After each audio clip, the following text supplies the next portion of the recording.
एक और ख़त का जिक्र करते हैं। सुप्रीम कोर्ट के 4 जजों का एक और मुश्तरका ख़त justice Mansoor Ali Shah, justice Munib Akhtar, justice Ayesha Malik और जस्टिस अतहर बिनल्लाह ने मुश्तरका तौर पर लिखा है। क्या ख़त है, तफ़सीलात जानेंगे नुमाइंदा जियो न्यूज़ अब्दुल क़य्यूम सिद्दीकी से। अब्दुल क़य्यूम सिद्दीकी, अभी एक ख़त की बाज़गश्त ख़त्म नहीं हुई थी कि एक और ख़त, मुश्तरका ख़त साल के नया, आज पहला दिन है सुप्रीम कोर्ट के नए साल का।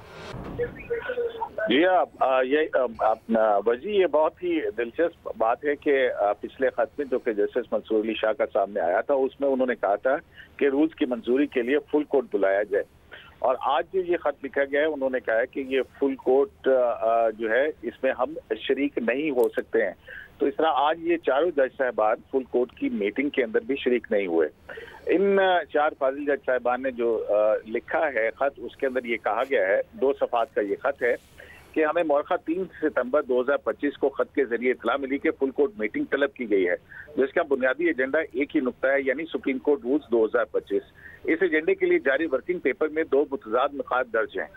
नंबर 1, रूल 41 के तहत चीफ जस्टिस किसी कमेटी की सिफारिश पर कवायद के निफाज में पेश आने वाली दुश्वारी को दूर कर सकते हैं, और ऐसी कमेटी पहले ही तश्कील दी जा चुकी है। ताम चीफ जस्टिस ने मौखा 12 अगस्त 2025 को खत में जज साहबान को आगाह किया था कि ये कवायद पहले ही सर्कुलेशन के जरिए मंजूर हो चुके हैं और 9 अगस्त 2025 को गजट में शाया भी हो चुके हैं, लेकिन अब मजीद तरामीम के लिए तजावीज़ तलब की गई हैं जो फुल कोर्ट के सामने रखी जाएंगी। चारों जज साहबान अपने इस मुश्तरका खत में कहते हैं कि वर्किंग पेपर में यह भी दर्ज है कि कानूनी बरादरी से कुछ इब्तदाई राय मौसूल हुई है, जिस पर कमेटी ने भी गौर करना है। खत में मजीद कहा गया है कि हम आगाज ही में अपने इस एतराज को दोहराते हैं जो हम बारहा उठा चुके हैं कि मौजूदा सुप्रीम कोर्ट रूल्स कभी भी फुल कोर्ट के सामने पेश नहीं किए गए और ना ही फुल कोर्ट ने इन्हें मंजूर किया। ये महज तरीक़ाकार की कमी नहीं बल्कि कानूनी हैसियत की जड़ को भी मुतासिर करता है। आइन का आर्टिकल 191 सुप्रीम कोर्ट को कवायद बनाने का इख्तियार देता है, लेकिन ये इख्तियार बतौर इदारा इज्तिमाई तौर पर अदालत ही इस्तेमाल कर सकती है, जब तक फुल कोर्ट कवायद पर गौर और उसकी मंजूरी ना दे दे। वो अदालत की तौसीक से महरूम रहते हैं और कानूनी तौर पर नाफिज नहीं हो सकते।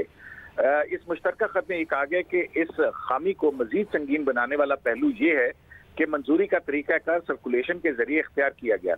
सर्कुलेशन इंतजामी सहूलत के लिए है, मामूली या गैर अहम मामला तक महदूद है। यह आईनी ढांचे और अदालत की हुक्मरानी के असूल के तय करदा जरिया नहीं हो सकता जब तक फुल कोर्ट ने बजाते खुद सर्कुलेशन को इस मकसद के लिए इख्तियार न किया हो। चीफ जस्टिस अकेले तौर पर ऐसा नहीं कर सकते थे, और वो कहते हैं कि इस पस मंजर में फुल कोर्ट इजलास बुलाया जाना न सिर्फ हैरानकुन बल्कि गलत मकसद के लिए है, जिसमें 2025 9 को पहले ही मंसूर कर दिया गया है रूल्स को। तो 3 दिन बाद ये बुलाना, तो हम इस इजलास में शरीक नहीं हो सकते, लेकिन हमारे ये एतराज़ात फुल कोर्ट मीटिंग के मिनट्स का हिस्सा बनाया जाए। ठीक है, बहुत शुक्रिया अब्दुल क़य्यूम सिद्दीकी।